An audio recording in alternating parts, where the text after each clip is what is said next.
Welcome to Queers Quills, the official podcast. I'm audiobook narrator Kirt Graves. Every episode, I invite an attending author or narrator to join me for a one-on-one conversation about their lives and their art, so attendees and readers from across the world can get to know them not only as professionals, but as people. Joining me today is Nicole Pyland. Nicole Pyland is a best-selling author of lesbian romance novels, including No After You, All the Love Songs, and the series like Chicago, San Francisco, Tahoe, Sports, Boston, and more. Since 2017, she's published over 60 books, with another 12 coming out this year. Nicole grew up in Indiana, studying English and film, and then getting a MS in behavior analysis and moving to California, working by day as head of training at a startup. Felt sometimes. I'm sorry. No, that's fair. She lives with her wife and their opinionated cat, aren't they all, who spends his evenings helping her write stories by occupying half the chair. And welcome. So glad to be able to get to know you better.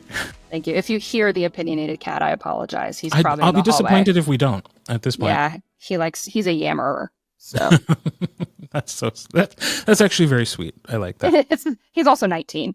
But my goodness. Yeah, he's very active and very talkative for a 19-year-old cat. So I'm very happy about that. That's a good thing. Of course. So, yeah. What's his name? Yeah. Oscar. I named him after Oscar Wilde. Technically, I named him after the Academy Awards Oscars because he has a little tuxedo. He's a black cat with a little tuxedo. I thought he was going to the Oscars. I love that. But he was crazy when he was younger, so I called him Oscar Wilde. And you had to change the origin, not the name. Yes, just the backstory exactly. had to change. Yeah. His villain origin story, I guess. Yeah, awesome. So, speaking of origin stories, what is your author origin story? It's hard to narrow it down, I think. I would imagine for most writers, it starts with reading. So I think that a lot of us start out just reading books and get obsessed with the characters. I was also an only child. So I talked to myself a lot. I played games by myself. I was making up characters in my head a lot. I noticed, probably from the time I was really young, I noticed that I would watch a TV show or I would read a book or go to a movie.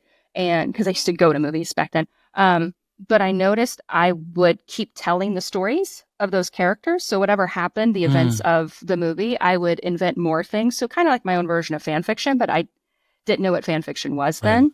And I started writing short, obviously I was a kid, so very short, terrible stories. But honestly, what happened was let's not judge. I know, right? I don't want to ever read them again. But my teachers started encouraging me. They said I was good at it and I should keep doing it. And I think it was genuinely through some of that encouragement that had me continuing to take, a creative writing class here and there, and obviously go to college and take creative writing there as well. And then I didn't start publishing, and like you mentioned, until 2017. It was the very end of that year.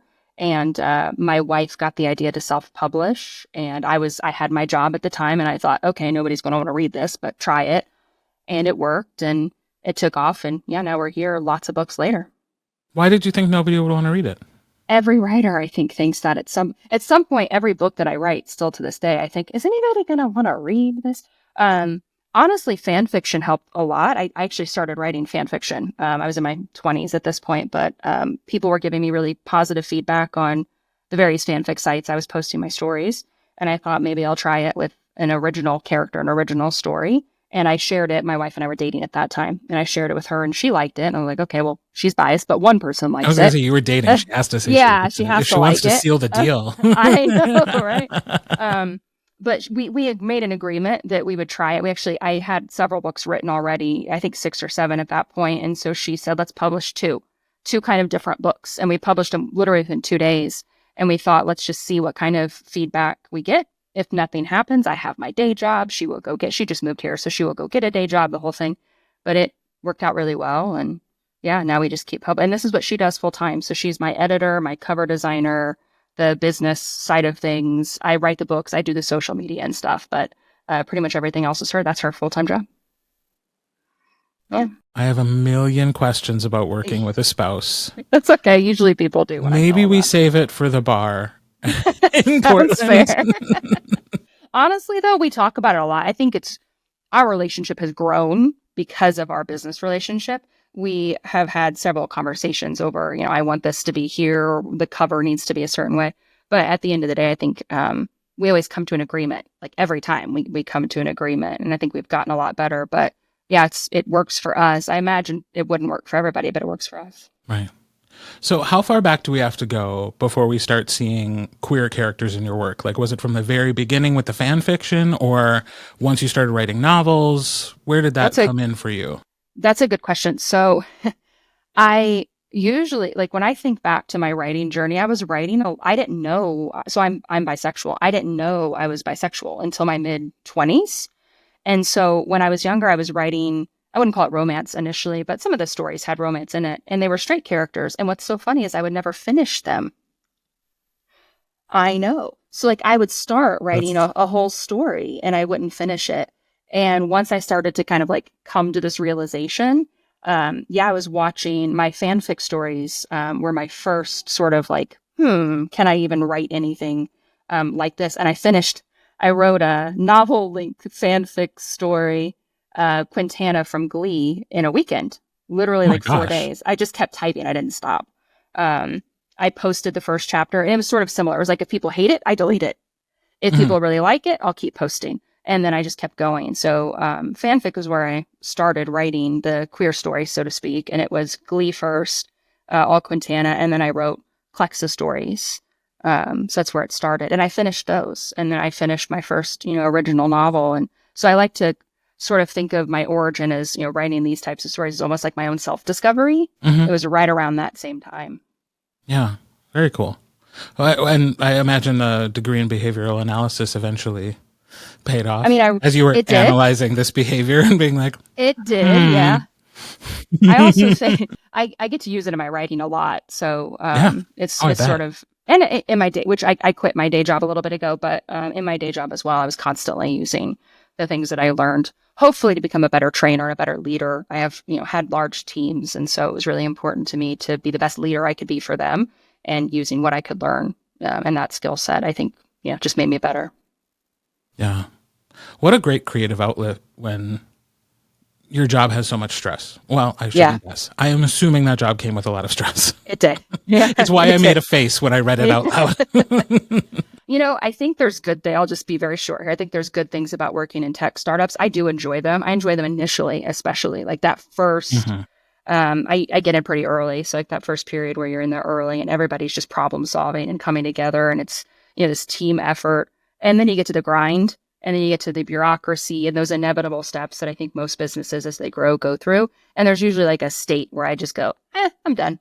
And then I start, looking for something else where I can do some of those things again. But I love building teams. And so if I was just doing that at my job, there'd be no stress. It was super enjoyable. The like budgets and stuff, I don't want to, I don't like numbers. I don't even like dealing with that as a freelancer. I know. I feel ya. So, I mean, we have our own business and we have to do the numbers. She does a lot of it, but I have to review taxes. I don't even like doing that. But I'm going through that right now. It is tax week for me. Yeah. Yeah. We already turned everything into our accountant. So at least right now we're just waiting for it to come back. But yeah, I didn't like that part of it, but I am glad to at least have gotten a break. I'll say. Yeah. Yeah, for sure. So what are the stories other than Glee we know now? Like, what are the stories that really influenced you as you either were growing up or once you started writing? Like, where do you find your inspiration? Yeah, I actually wrote a list down because I wanted to make sure I didn't kind of, forget any. Weirdly, I would say, so I read books way beyond my age when I was a young kid. That is a theme of talking. Yeah, a lot of authors I talk to say that. Yeah. Yeah.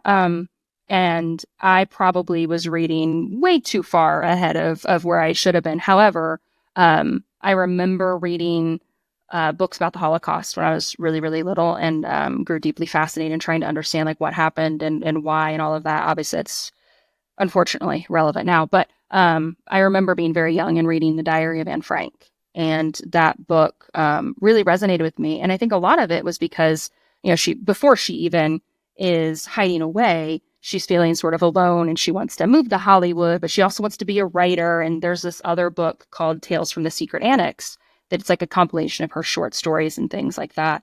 And that one really spoke. Teacher actually gave me that book. And so spoke to me. And then I would say a little bit older, I got into, I did not want to read Pride and Prejudice because I thought it was one of those boring school books. something that they make you read in English. Right. Yeah. And you're like, eh. And then I read it and I was like, I really like this book. And as I think most authors and people relate to Elizabeth Bennet's character, I deeply enjoyed her character and her snark and just how she approaches things, especially for that time period. So those are probably two, I would say, big ones. But there were a lot. I don't know if you had this in school. We had that program called Accelerated Reader. I don't even know if it still exists. Do you remember what I'm talking about? We had something called PACE, which was an acronym Maybe that for was it. something that was just, but it was one of those things where it's like you got in it and you felt good about it, and then everybody else started making fun of you for it. So it was like a nerd sticker that they put right on your forehead. Yes. Yeah. I mean, we used to, Accelerator was like you read the books and you take tests and you earn points. Yeah, that was part of our, yeah. Yeah. So I was that nerd. So I was reading a lot of books. And I think just overwhelmingly reading so many books was very encouraging to me to become a writer and tell my own stories later. I love that. But it takes a certain amount of like courage to actually take the leap and do that. Yeah. Yeah. And like, was that because your wife said we should do this, or do you think you would have gotten around to it? Some part of you had to be ready. Yeah. Oh, definitely. You know? Yeah. I would say probably that imposter syndrome creeps in periodically and then it leaves and then it comes back. So I think for me, I didn't know that self-publishing was the thing that it was at the time. So I was still of the belief, I mean, when I grew up, especially, it was TradPub. Like you either query, you send your book to an agent, to a publisher, and that was the only option. And at that time, I just didn't know enough. Again, I'm writing for me. I'm writing for fun. Because I enjoy it. It's a stress relief for me. And she started reading my books and said, I think we should publish these. So we actually did submit to a couple publishers in the genre who, one never got back to me.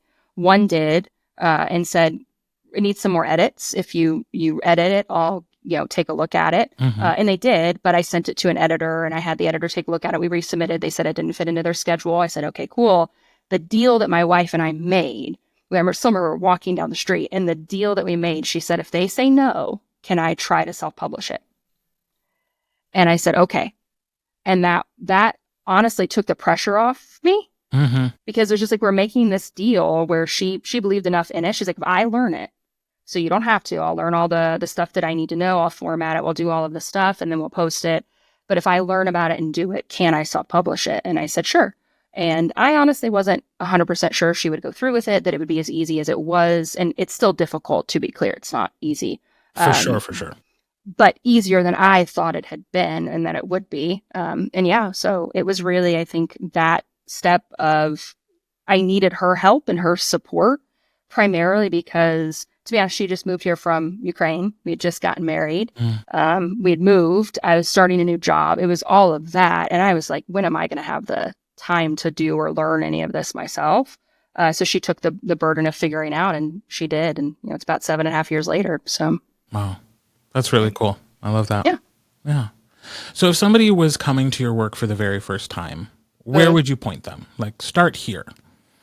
So I actually have, not to, I guess, self-promote, even though I'm literally here self-promoting. That's literally what we're here to do. That's actually what I'm doing.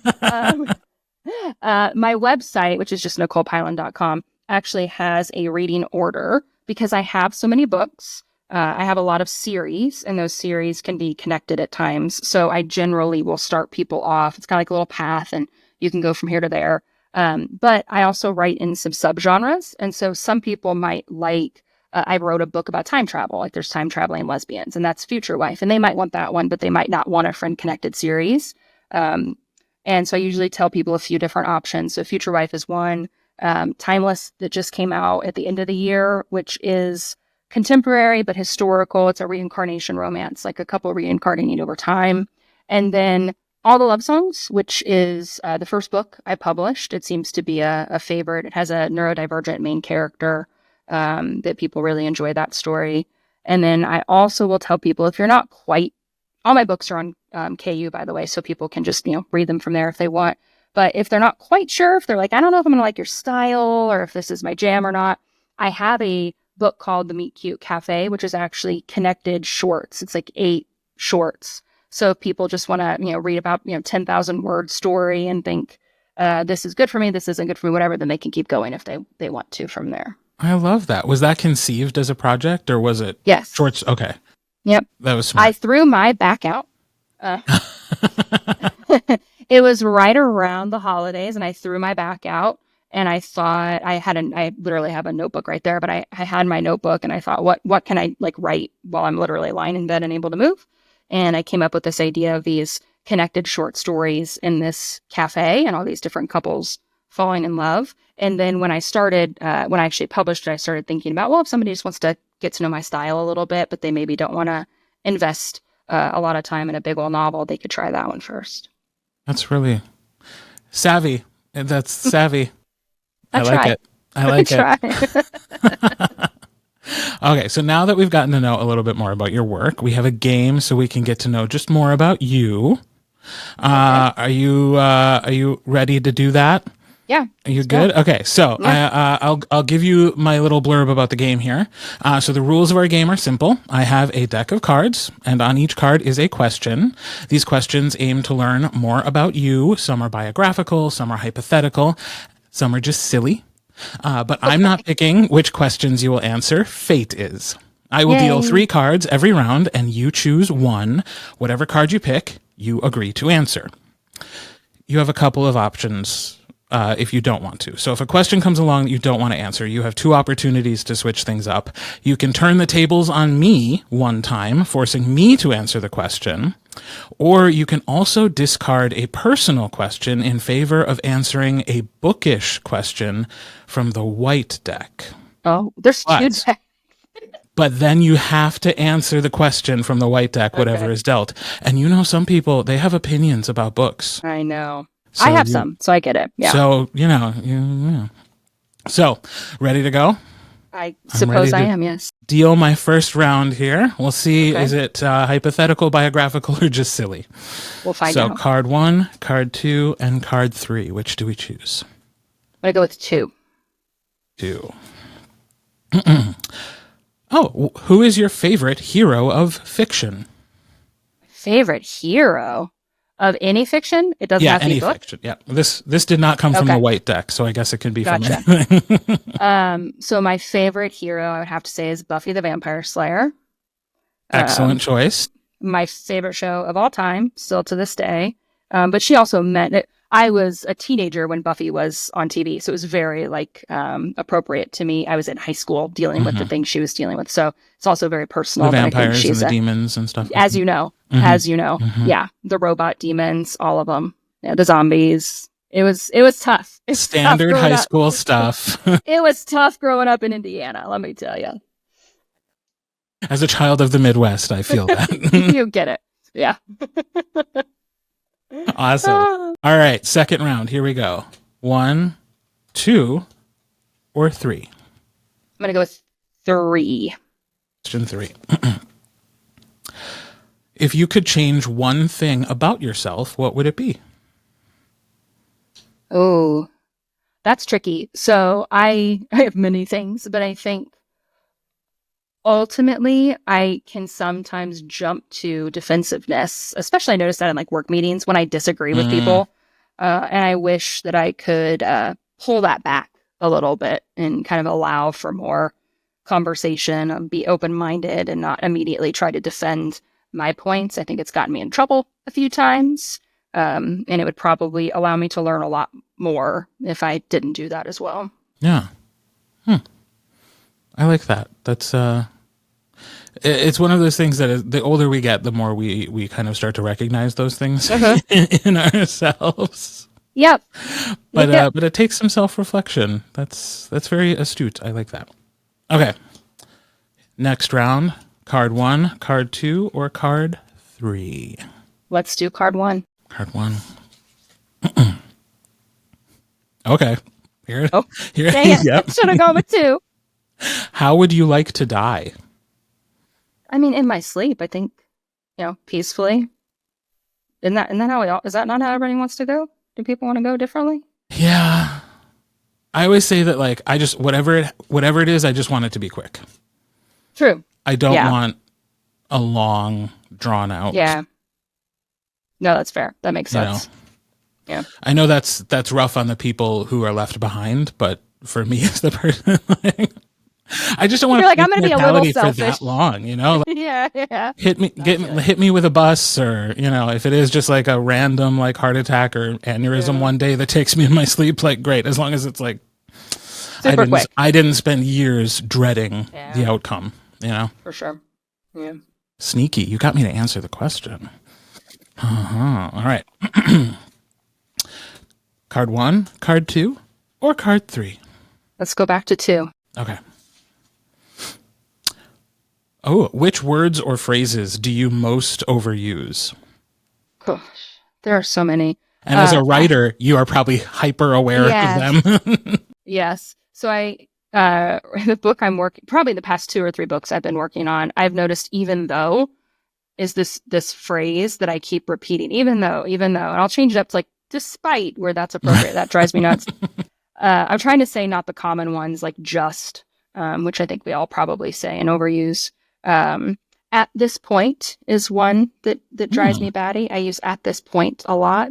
I'm a very, I'm a thinker, you know, I'm like a very logical person. So my writing is not kind of this like flowery descriptive writing. It's pretty much to the point. So that is one I've noticed. My wife would be a good person to ask this question. You ask her and she's like, let me get the list on my phone. No, she legit has a list. Yeah, she legit has a list. So she would be able to tell you. But yeah, I do, especially when I go in and edit the book myself, I notice, and I'll just delete. Just a lot of, though, I say though a lot. So that one drives me nuts. Cool. All right. Card 1, card 2, or card 3? 3. What is something you like that most people don't? I don't like a lot of things. So I don't know. I don't know. I think everybody has weird food things, but like I get a lot of like people staring at me when I put A1 sauce on everything. So like describe everything. Give me some examples. It's like I'll eat A1 sauce on bacon, baked potatoes, not just like steaks and stuff. Okay. But pretty much anything and everything. I will also sometimes choose my meal based on if it's good with A1 sauce. Is that something you've had since childhood, or is this an adult? Yeah. Okay. Oh yeah. I will tell you a side story of that. My parents used to run restaurants. Like I worked in restaurants for a number of years myself, but they could get stuff for cost. So my mom, one year for Christmas, ordered me a case of A1 sauce. But the funny part was I was an adult and I was driving back to my house after Christmas and I had it in the trunk and the bottles broke. And I have never hated A1 sauce more. My entire car, my old little Honda Civic, my entire car reeked of A1 no matter what I did. No matter how I cleaned it. I love it now, but it took me a minute. So you sold your car so you could like A1 sauce again. I did legit sell my car not long after that, but unrelated. It was technically my dad bought the car for me and he wanted to sell it. So unrelated. But yeah. Yeah, sure. Unrelated. Sure, unrelated. Mm-hmm. Yeah. I was kind of pushing him like, hey, you want to offload this? I love that. I also, side note, I just think everybody should work at a restaurant at least once in their life. Well, yeah, it's, I would say that I learned more from probably working at restaurants than I did from college, like my legit, like about the world and about people. And I think everybody should wait tables at least like for a year at some point in their life to just learn. Some people are very nice and amazing and other people are not. Yeah, you gain some major people skills at restaurants. So I learned, you can sort of like, I don't know about you, but like you walk up to the table, you kind of know what kind of table you're going to get pretty quickly. Mm-hmm. And I'm very dry and sarcastic. And there's some tables that love that. They'll laugh with me. And there are others I'd walk up to and I'm like, welcome. Okay, let's get your order in and be done. And you're not here for my humor. So yeah, it does teach you a lot. I was already like code switching at that age because like I knew I was a little fruity. You know, but I was working at a restaurant in Howard's Grove, Wisconsin, a pizza place. And it was like some tables would enjoy that. And other tables you walked up and you're like, can I take your order? Like, I have to act like I hate this because like a guy shouldn't be waiting tables. Jeez, you know, fine. Yeah, I mean, It's But yeah, in that, certain that spots. It's empathy rough. that you sort of gain from just like interacting with so many people and having to read the room. Yep, for sure. All right, I think we have time for a couple more rounds. So, All right, let's go. card 1, card 2, or card 3? I think I'm on 1. I like Oh, patterns. okay, so we're a pattern girly. Yeah.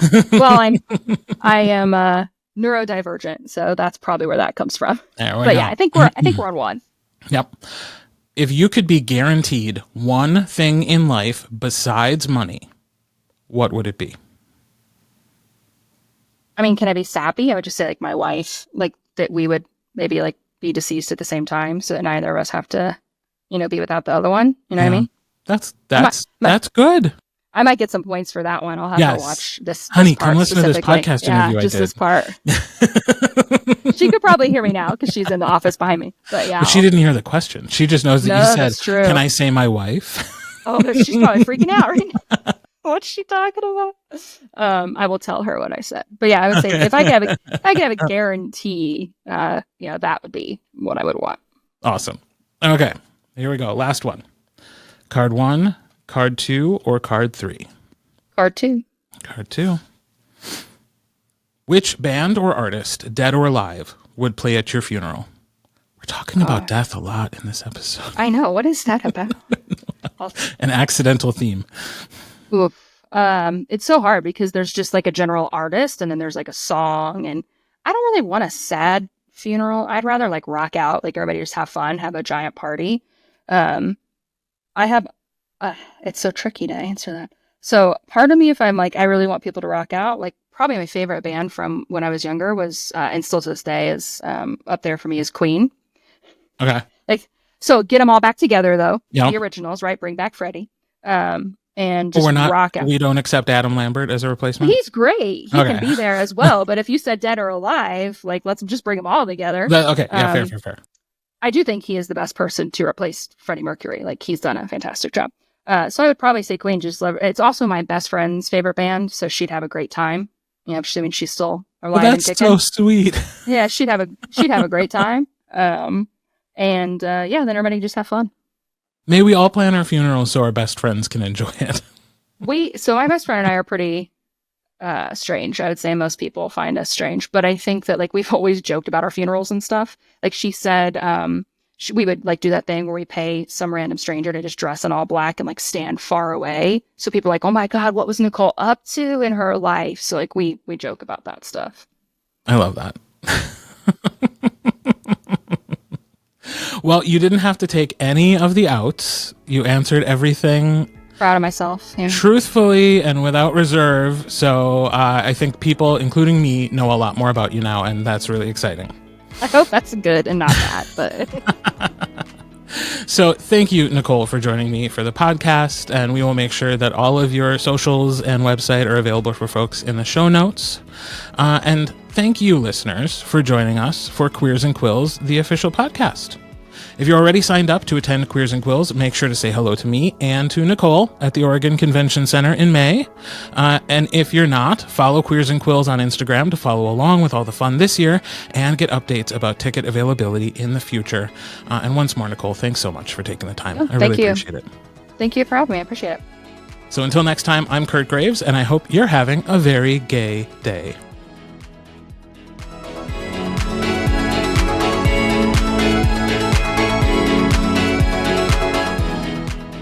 Queers and Quills, the official podcast, is produced and hosted by Kirt Graves, in coordination with Mahogany Mail and Marley Valentine.